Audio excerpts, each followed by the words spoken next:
Dr. Gitau, welcome to today's interview. We are eMentoring Africa. We are an organization that solely focuses on mentoring the youth.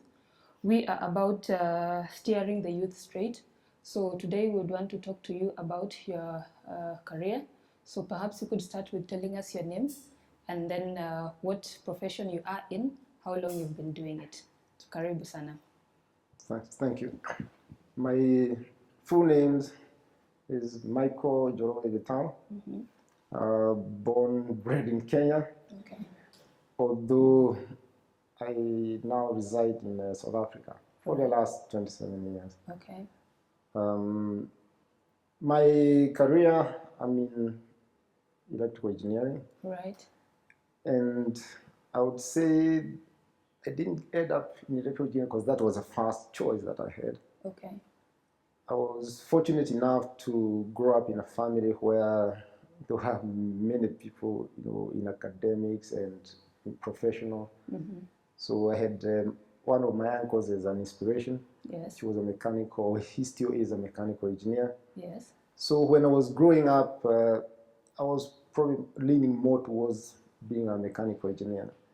And of course, when you're very young, your idea of what is engineering is very different from the reality. So, my interest was, to be able to design things like cars and things like that. Okay. Then at a later stage, when I was in high school, I have an uncle who was a fighter pilot. Okay. Then I got some interest, wanted to be a pilot. But later on, when I was doing my A-levels, high school, those days we used to do A-levels, I got interested, to move towards electrical engineering. Right. So my interest in becoming an electrical engineer started when I was in high school. Okay. But when I was graduating from high school, I graduated from Alliance High School. Okay. Those days. Okay. I got interested, now instead of becoming a pilot, becoming an aeronautical engineer. Ah, awesome. And I tried to get a scholarship to go and study aeronautical engineering in the United Kingdom. But that unfortunately did not work. Didn't work actually because I missed the interview for the scholarships. Okay. And from there on, then I was settled that I wanted to become an electrical engineer. Okay. And that's what I've been pursuing, since. Okay. Going to university up to the present day. Okay. So you've mentioned that you went to Alliance. Alliance. Okay. Yes. So how you've also mentioned that you work in South Africa. Yes. So you could tell us a bit about that journey. How did you land there? Okay. When I graduated from the University of Nairobi, that was in 1984. I worked. I started my my working career in the Ministry of Work. That's what it used to be called here in Nairobi. And what I was doing is what we call or refer to as interior or building services. Okay. So this type of lighting system, buildings to supply services to buildings. That's where I started. I worked there only for 6 months. Okay. After that, I joined the Kenya Railways. Okay. That was in beginning of 1985, from January 1985. Okay. So with the Ministry of Works, I only worked there for about six months. Okay. Then I went to the Kenya Railways. And I used to train for about 18 months. After that, then you're posted to go and work, in a given station. And I was stationed at the Kenya Railways workshop. So there you're working, with the locomotive engines. So you see equipment and, the kind of technologies there. Yes. And that influenced me to steer now towards the direction of where I am today. Okay. Because these are what you call diesel-electric locomotives. So what happens is you have a diesel engine which generates electricity, so it's a generator. Yes. And then the drive for the locomotive is electric. So you're talking about, electric, yes. but you're generating your own power. Okay. So that's where my interest, started. But I realized that working at the railways, what I wanted to do, I could not achieve it there. Yes. So I then decided to move to the University of Nairobi. Okay. So that I could go and get a scholarship to further my education. Okay. So, that was in 1988. Okay. And I joined the University of Nairobi. Those days, they used to call us, tutorial fellows. So essentially, it means that in theory, you're expected to be responsible for tutoring students. But I was also responsible for, some teaching. Okay. So my teaching career, that's where it started. And then, it took time before I could get a scholarship. I eventually got a scholarship to go and study in the United Kingdom. Okay. It was a, British Commonwealth scholarship. Yes. So a scholarship from the British government. Yes. And I went to the United Kingdom. That's where I specialized in what is called power electronics. Okay. And after that, when I graduated, that was in the beginning of 1995, I came back to Kenya, and I was working at the University of Nairobi, for 1 year. But those days, life was tough. Okay, why is that?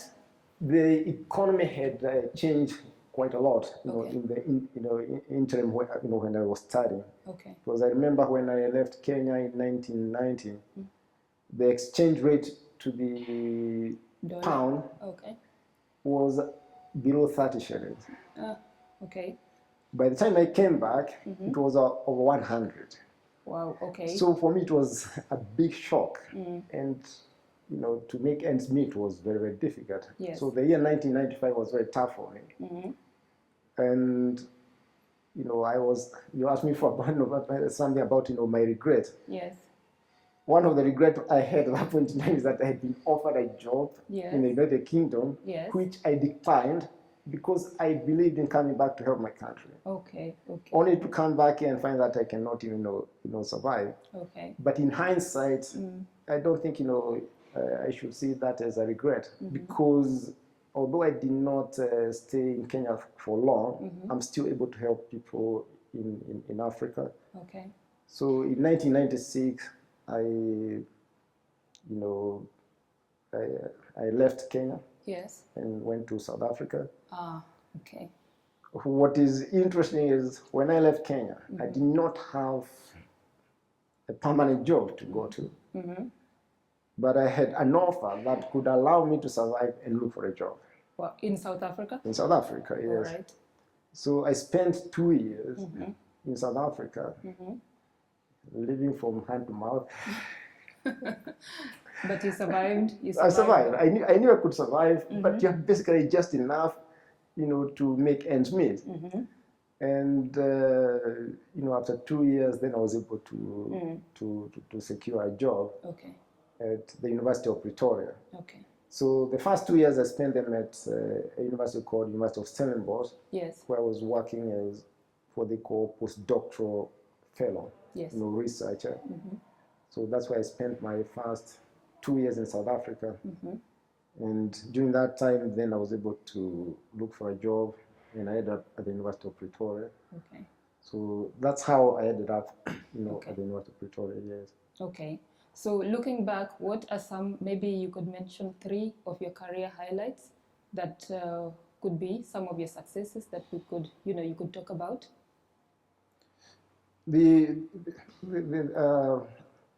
As a lecturer, your main task is to develop young people. Yes. That's basically what we do, develop manpower. So I see it as a journey to empower someone else so that they can better their lives. In South Africa, something that probably Kenya would find difficult to identify with, you're talking about Black people coming from very challenging backgrounds. Yes. If you think it's tough in Kenya, you need to put yourself in the shoes of some of those people. Yeah. Because you're talking about young people who have no role models to aspire or to look up to, in the sense that in their communities, the time when I went to South Africa, they were just now starting to get into sciences, education and those sort of things. Yes. So they lack teachers who can teach them maths and science. So even by the time they're coming to the university, majority of them are still feeling shaky. Yes. When I joined the University of Pretoria, I was the first non-white person to work in the Faculty of Engineering. Was it challenging, considering that you were one of the first few? It was not challenging because I had lived in the American Kingdom. Yeah. And I was fortunate enough not to have been subjected to apartheid. Oh, wow. So for me, it was just a job. But for an average South African, it was something that a lot of them were still scared. Yes. And having been there, it encouraged other people also to come and join me. Yeah. And I see that as something, I would not say that it was easy, but a contribution towards, the transformation process. Okay. And then the students, the black students, there were very few then.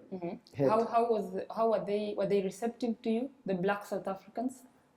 Very receptive, because now you are in a university where they're also feeling, out of place. Yes. Now they can see this is a black person like them. I may not be South African, but I'm black. They can identify with that. Yes. And now they realize also being black does not mean that there are any limitations. Yes. You can still be able to achieve, to achieve your goals. Okay. And then, the University of Pretoria at that point in time, they did not have any programs in my area that is called power electronics and electric drives. Okay. So I had to establish those programs from scratch and build them up to where they are today. Okay. So both at a graduate level and also postgraduate level. Okay. So that's something that I have contributed towards. That's quite a journey. Quite a journey. Yeah. So what would you tell the youth who would want to join you in your career line? The one thing is, if I follow my path, is to say to people that if you have a passion, follow it through. Okay. And even if you stumble, don't give up. If you're persistent enough, you always succeed. Okay. So I think having a clear idea of what you want to do and being willing to work hard to achieve it, for me, that's key to being successful. All right. Yeah. So what about the youth who would want to, are there any academic opportunities for Kenyans who would, in the name of finding greener pastures, what would you advise Kenyan youth who would want to venture outside of Kenya towards, of course, South Africa? To South Africa? Yes. Something I didn't probably explain to you. The journey to get to a scholarship. I went to the University of Nairobi and I got a scholarship. Yes. I started actually looking for a scholarship long before I joined the University of Nairobi. Okay.